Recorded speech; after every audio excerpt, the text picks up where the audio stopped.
same green metal as the temple, but it pulsed with inner light that seemed alive, aware, hungry.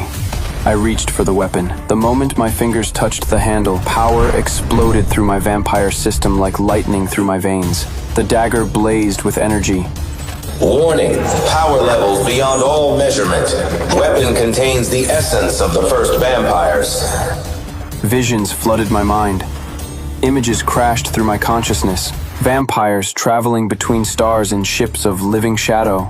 Ancient wars fought across galaxies with weapons that could shatter planets.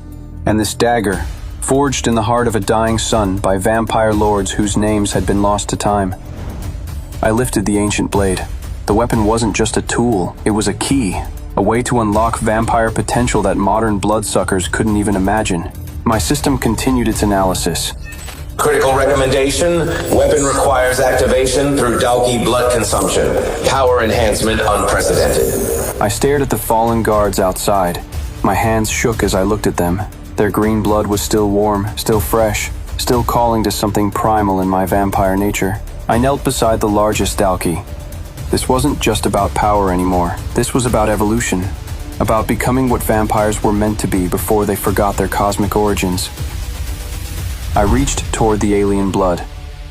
The dagger pulsed in my other hand, its hunger mixing with mine. I could feel how the alien essence would merge with vampire power, could sense the transformation that awaited. My hand hovered over the blood. All I had to do was drink. One taste of alien blood while wielding a weapon forged by vampire gods, and I would become the most powerful being in the galaxy. My military tracker suddenly exploded with alarms, but my comm device erupted with warning signals. The ship was powering up for immediate extraction. Internal agony tore through me. No, not now. Not when I was seconds away from ultimate power. The alarms became more frantic. I could ignore the signal. I could complete the transformation and find my own way out of this hell world. But what if they left me stranded? What if I ended up trapped here with an army of vengeful aliens? I made the hardest choice of my life. The rational part of my mind won, but barely. I had to get back to the ship, but the dagger was coming with me, and the blood would have to wait. I concealed the weapon. The ancient blade disappeared beneath my jacket, its weight both reassuring and terrifying. Whatever power it contained would have to remain dormant until I found another chance. I ran across alien terrain and back to the ship. I made it in time for the extraction just as the engines began their startup sequence. Captain Reeves glared at me as I approached. Where the hell have you been, Talon? We're leaving in 90 seconds. Jackson stepped forward aggressively. Let me guess.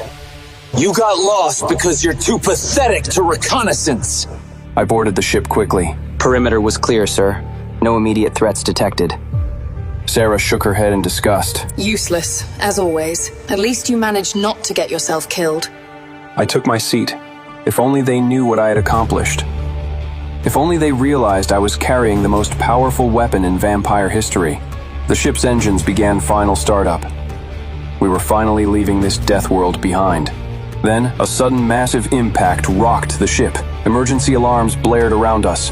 Every light on the ship flickered as something massive struck our hull. Captain Reeves rushed to the sensors. What the hell was that? We're still on the ground. Another impact hit us, much stronger. Boom! I was thrown against the wall with everyone else. The ship lurched sideways, sparks flying from damaged systems. I looked out the viewport in horror. My blood turned to ice. Emerging from hidden caves and underground bunkers came dozens of Dalki warriors. Not ordinary soldiers. These were different, bigger, more heavily armed. Elite troops in ceremonial armor. A massive Dalki commander stepped forward. A warrior the size of a small building, covered in technological armor that marked him as high command. Ancient symbols covered his chest plate. The weapon he carried hummed with enough power to level cities. The commander's voice boomed across all frequencies. Humans of Earth, one among you has stolen our most sacred relic. My heart sank. They knew. Somehow, impossibly, they knew exactly what I had taken. The commander continued. The dagger of the First Blood has been removed from its sacred resting place. Jackson immediately turned to me. First blood? What the hell did you do out there, Talon? Sarah pointed at me.